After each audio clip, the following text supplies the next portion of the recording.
उच्च शिक्षित तरुणांकडून तरुणीची फसवणूक झाल्याचा प्रकार अहिल्यानगर जिल्ह्यात घडला। लग्न करून पैसे सोने घेऊन वधू फरार झाली अशा घटना घडत असतात। मात्र अहिल्यानगर जिल्ह्यातील अकोले तालुक्यात विवाहित मुलाने पहिला विवाह दडवून दुसऱ्या विवाहाची तयारी करत हाय प्रोफाईल फसवणूक केल्याची घटना घडली आहे। या प्रकरणी 7 जणांविरुद्ध गुन्हा दाखल झालाय। आधीच लग्न झालेले आणि नंतर दुसऱ्या मुलीशी साखरपुडा करणाऱ्यास अकोले पोलिसांनी ताब्यात घेतलंय। संगमनेर तालुक्यातील राजापूर येथील मूळचे रहिवासी असलेले हसे कुटुंब सध्या रत्नागिरी मंडणगड येथे राहते। मुलाचे वडील सेवानिवृत्त पशुवैद्यकीय अधिकारी, आई शिक्षिका, मुलगा पुण्यात इंजिनियर असल्याची माहिती शादी.com वर आली। त्यानंतर अकोले तालुक्यातील एका कुटुंबातील मुलीला हे स्थळ शोधलं गेलं। लग्नाची बोलणी झाली। पाहुण्यांचे मुलीच्या घरी येणं जाणं सुरू झालं। कोतुळमध्ये 1000 माणसांच्या उपस्थितीत साखरपुडा देखील झाला। सोन्याची चेन, अंगठी यासाठी ऑनलाईन पैसे नवऱ्या मुलाला दिले गेले। 10 मे रोजी संगमनेर येथे लग्नाचा दिवसही ठरला। साखरपुडा,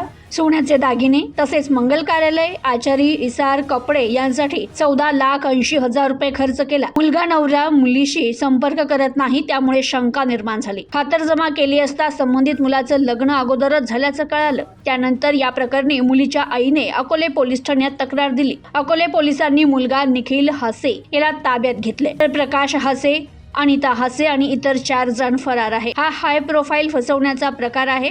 आरोपीला न्यायालयीन कोठडी मिळाली आहे। अजून किती लोकांना फसवले याचा शोध सुरू आहे। लवकरच इतर आरोपी ताब्यात घेतले जातील असं पोलीस निरीक्षक महेश बोरसे यांनी सांगितलंय। Bureau report, news today 24, Akole, Ahilyanagar.